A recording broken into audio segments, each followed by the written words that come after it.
everybody, it's Lynn.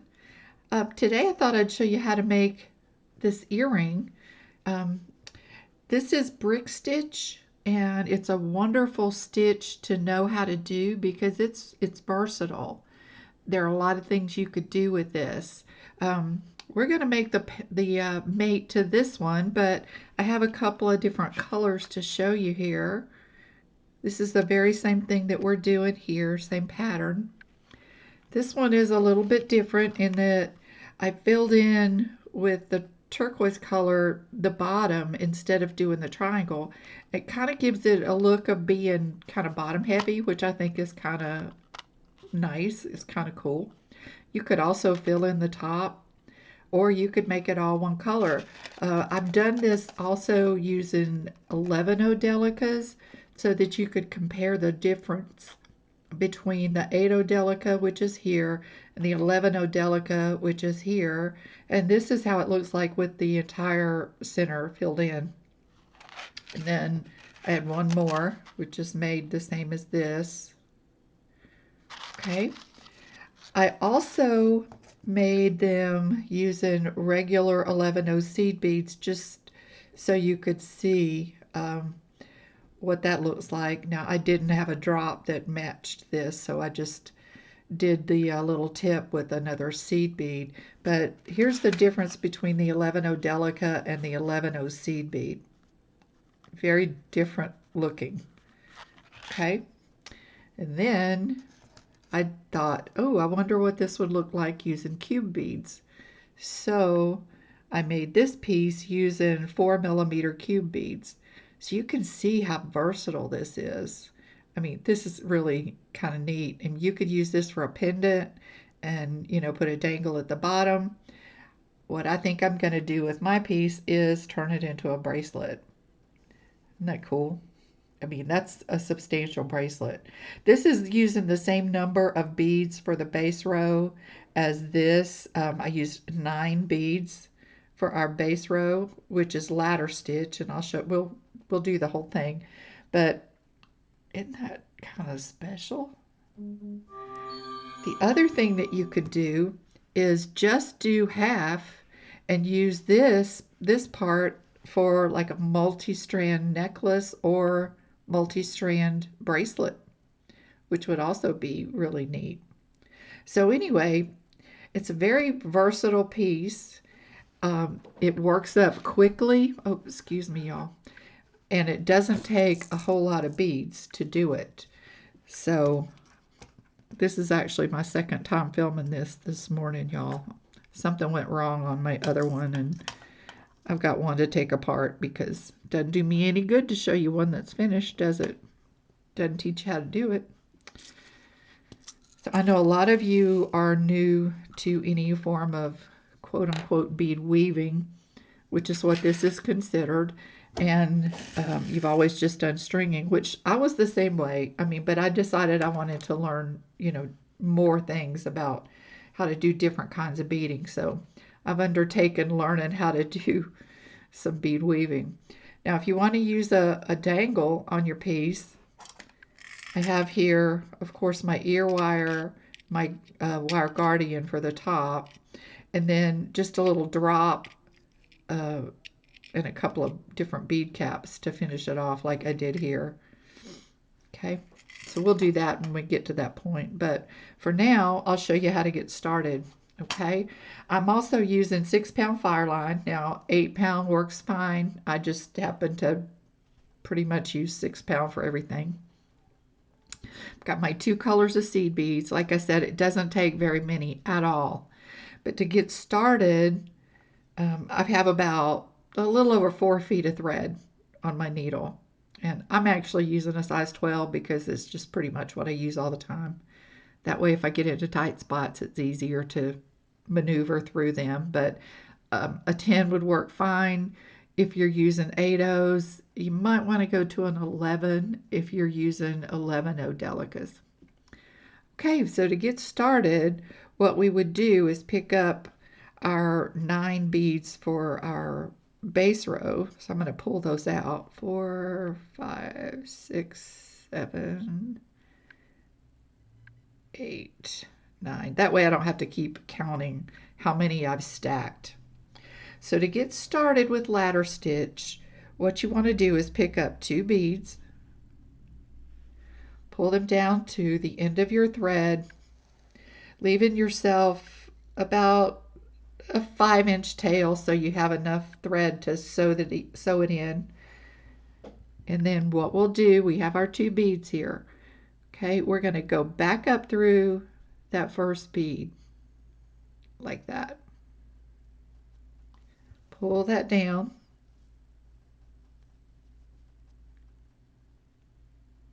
And you see they're going to sit side by side. Now what I like to do when I'm starting out, go down through the second bead,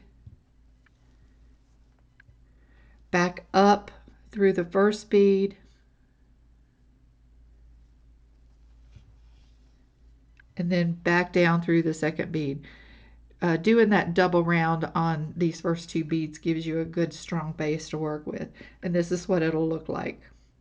Now normally I would not use black thread with white beads, but I thought it might be a little bit easier for y'all to see. Okay, pick up a bead. We're coming out of the bottom of this bead. We're going to go down through the top and pull. He'll sit next to the other one, and then back up through the bead that you just added. And we're just going to keep doing this all the way to the end. Coming out the top, we're going to go in through the bottom and go back down. Okay, we're coming out the bottom, so we're going to go in through the top. Pull him down, come back up through the bead. Okay, and this is what it's looking like. So we're coming out the top, so we're going to go in through the bottom. Pull. Oops. Don't get tangled. My thread keeps catching on the corner of my bead mat. It's really annoying me. Back down through that bead. Pick up another bead, coming out the bottom, so we go in the top. Back through that bead. Coming out the top, so we go in through the bottom. Pull him down. Go down through this bead, and we're on our last bead, so we're picking him up. We're coming out the bottom, so we're going to go in through the top and come back up through that last bead. Okay, that's our base row. 9 Delicas sitting side by side. Okay, now to do this pattern, we're going to pick up our white bead, which is on the outside here, and then we're going to pick up the blue beads all the way to the last thread bridge, and that's where we're going to put a white one. Okay, so pick up a white and then a blue. Of course, you can use whatever color you want to. Now, you see these little pieces of thread that hold these together? That's called a thread bridge. Now, on decreasing brick stitch, you want to go through the second thread bridge. Every row we're going to do that. We're going to go through the second, under the second thread bridge. Pull those down. They're going to sit crazy like that, but we're going to go back up through the blue bead. Ooh. Then down through the white bead, and then back up through that blue bead. And that's going to pull them into place. If not, if it still looks kind of silly like that, just kind of help them sit where they're supposed to. And they'll eventually straighten up, I promise. Okay, there we go. Like that. And then we're going to continue with our blue beads until we get to the last thread bridge, and that's where we'll put white. Okay, so just pick up a bead, go under the very next thread bridge, pull. Whoops, I picked up 2. Doggone it. Back out. Clearly I can't talk and bead at the same time. Okay, got rid of him. Now we have one on. So under the thread bridge, and pull,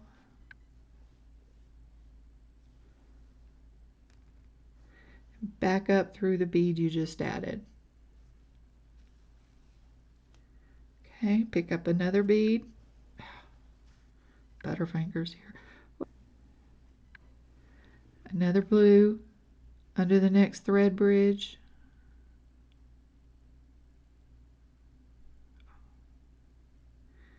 The first two rows are so awkward because you don't really have anything to hold on to. So you just have to be patient with yourself, just like I have to learn to do. You know, I like instant gratification, so I want things done fast. Okay, pick up another, go under the next thread bridge, all the way to that last thread bridge. We're going to do the same thing over and over. Under that last thread bridge with our white, I'll be really happy to have 2 rows done, because once you have 2 rows done, it gets a lot easier because you have something to hold. Okay, hopefully this is what you have at this point with no thread showing. All right. Now, our next row, we just want 1 blue bead. You can see that here. Okay, so we're going to pick up our white, pick up our blue, and then we're going to continue with white until we get to the next to the last thread bridge. So I have on my white and my blue. I'm going to go under the second thread bridge,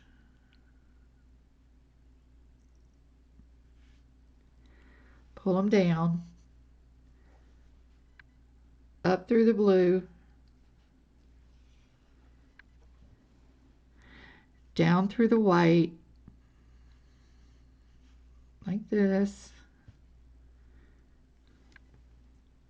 and then back up through the blue. And if you need to, force them into place. Okay, here we go. Now we're going to go back to white, under the next thread bridge, pull it down, go up through that bead, another white, under the next thread bridge, back up through the bead, another white,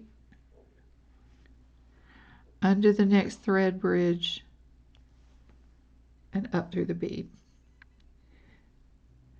Now, I hope you can see we have 2 thread bridges left, here and here. So now this is the next to the last thread bridge. We want a blue bead to continue making our blue triangle here. So with your blue bead, go under that next to the last thread bridge, back up through the bead, pick up a white for our outside bead, and go under that last thread bridge and up through the bead. Okay, and this is what I hope you have. Okay, with no thread showing, hopefully. Okay, well, I'm going to flip it over and I'm going to do the next row. So we pick up a white and a blue, go under the second thread bridge, skipping this one, go under the second, and do the same thing we did on the last row. Up through the blue, down through the white, and up through the blue again. Okay, just like that. Now we did 3 white ones here, so on this row we'll only have 2 white ones. So under the next thread bridge with your white, back up through the bead, under the next thread bridge with another white,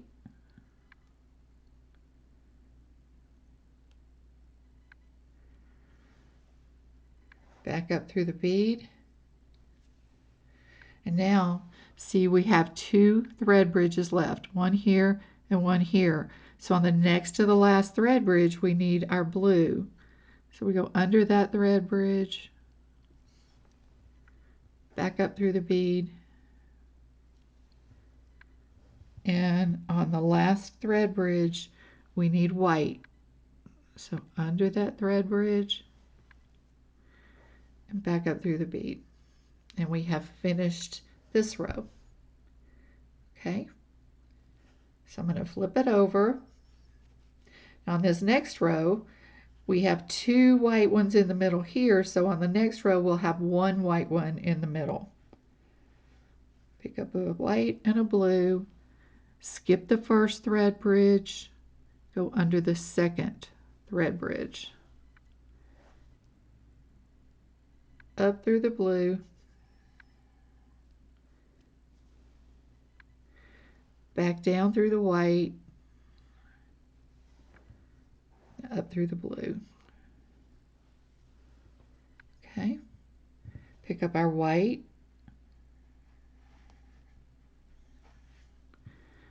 go under the thread bridge,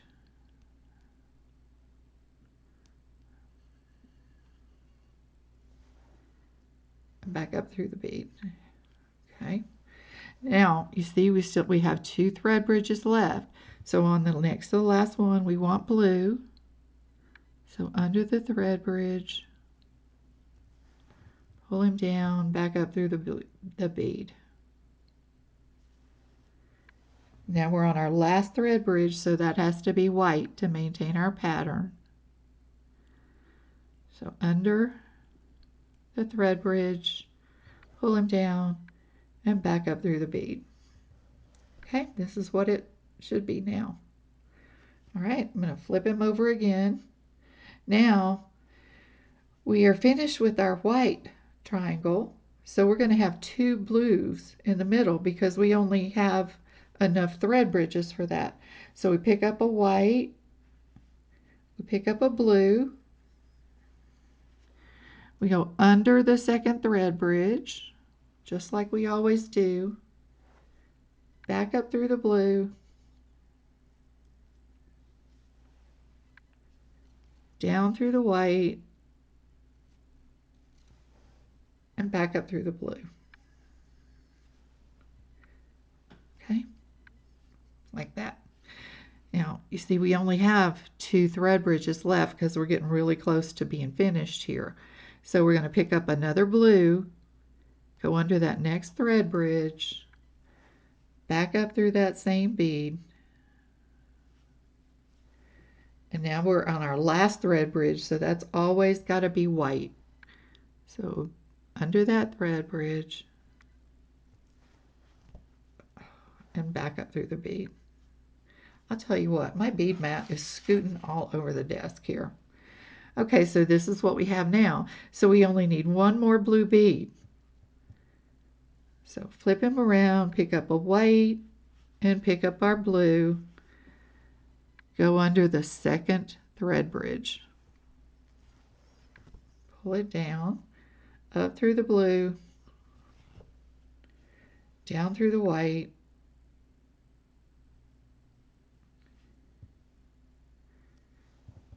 and back up through the blue.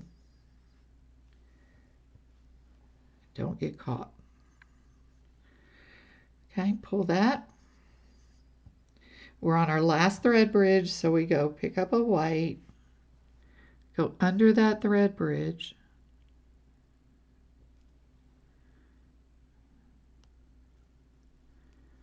pull it down, and go back up through that white. Now what that row did was complete our turquoise triangle. So on the very top, we just want to do 2 white beads. So flip them around, pick up my beads. Now there's only 2 thread bridges, but you still want to go under the second one. Okay, do it just like we've been doing. Back up through the bead on the left, back down through the one on the right, and back up through the one on the left, And then when you pull, they'll sit in place just like that. Okay, so now we have 2 beads at this end, and we want to put on our wire guardian. So I'm going to grab that. Okay, I'm going to go through one leg of the wire guardian, pull it down, and then I'm going to go back down through the other leg. I'm going to hold it between my thumb and forefinger to make sure that the thread goes into the channel of the wire guardian. Down through this bead, just the top one, pull it down. Now your wire guard is going to slip down into your beads, most likely. I mean, you could leave it so that it doesn't, but to be honest, I kind of like it slipping down into them. These are a little tight. I'm going to pull them apart just slightly. I kind of like it slipping down into those beads because it just looks more delicate that way to me. Well, this one's giving me a hard time. Seems like everything's giving me a hard time, doesn't it? I'll tell you, some days are just like that. Okay, here we go. If we can slip him down into those beads. You know what it is? I think I've got a bead that's smaller than the others. I think the hole is smaller because he just doesn't want to go in there. Well, okay. So he'll just sit up. So we're going to go back up through that bead and your wire guardian. We're just going to reinforce this one time just to make it a little stronger because this is a point of connection and you always want your points of connection to be stronger than just one thread. Pull him down, go around, back down through the bead or the wire guardian and through the bead. Okay, and that should be strong enough because there really isn't very much weight to these earrings at all. So at this point, at any point now, you could sew in your tail thread. I'm not going to waste your time by doing that, but I will show you how to sew in a thread at the end of the, when we start to put the drop on, once we do that. So now all you need to do is just go down this side of the earring all the way to the bottom. And if you can't get through all the beads at once, that's okay. Go through whatever you can. But what you want to do is come out the very bottom right here. Okay, now just like when we started on this one, this is your base row. So you just do all of these steps exactly the same. So I'm going to go off camera and get down to where we add the dangle, and then I'll come back and I'll show you how to do that and how to weave in your thread. Okay, so get your side done and I'll be back in just a few minutes. All right, see you soon. Okay, so we're ready to finish it off. So we're going to pick up our last white bead. Now, we're going to do something unusual here. We're coming out this bead, we're going to go right back down through this bead because we want this one to sit up like our other beads do. And then we're going to go over to the bead on the right, that one single bead, and go up through that bead and the one at the very end and pull. And yes, it does leave a thread on the outside. That's why the color of thread that you use is really important. Okay, so then we're just going to pick up our drop, go back down through this bead, actually through the top bead and the one on the side here.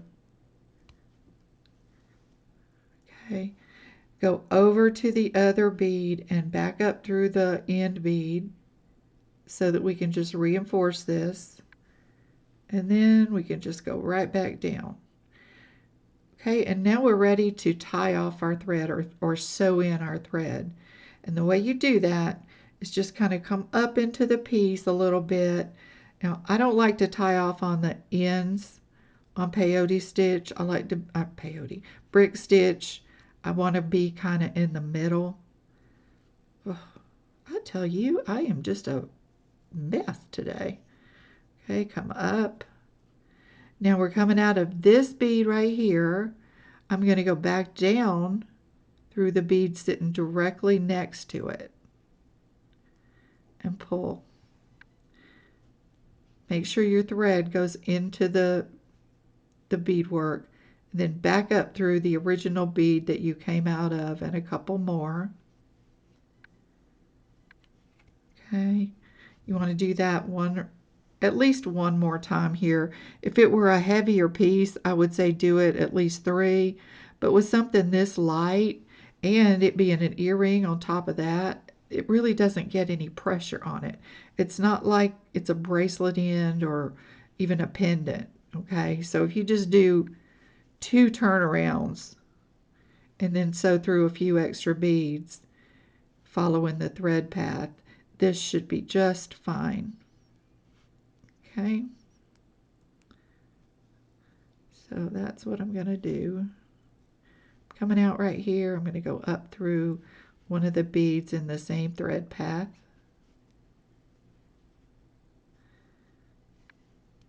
Okay, and maybe one more.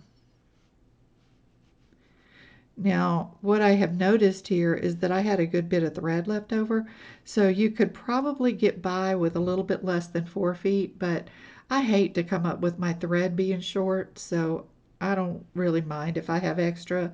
What I do when I have a long piece that's left over like this is I put it in my little thread bucket.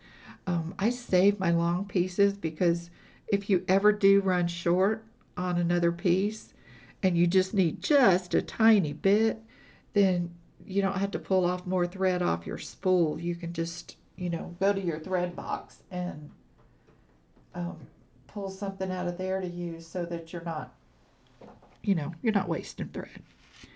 Okay, then the last thing we have to do is put on our earring finding. And it doesn't matter front or back on these because they're the same no matter what. So you just pop that on there. Close your finding back up, making sure that it's good and closed, and there's your earring. Okay, guys. Well, I really hope you enjoyed this video. I hope you learned something or got some inspiration somehow. I'm sorry for the mess ups. I tell you, I've never had so much trouble. But anyway, I really appreciate you all being here. If you are a first-time viewer, please don't forget to subscribe and ring the bell so you're notified when I upload new material. All right, you guys, it's been my pleasure. I hope you have a wonderful rest of your day. Remember to take good care of yourself. See you on the next video. Bye-bye.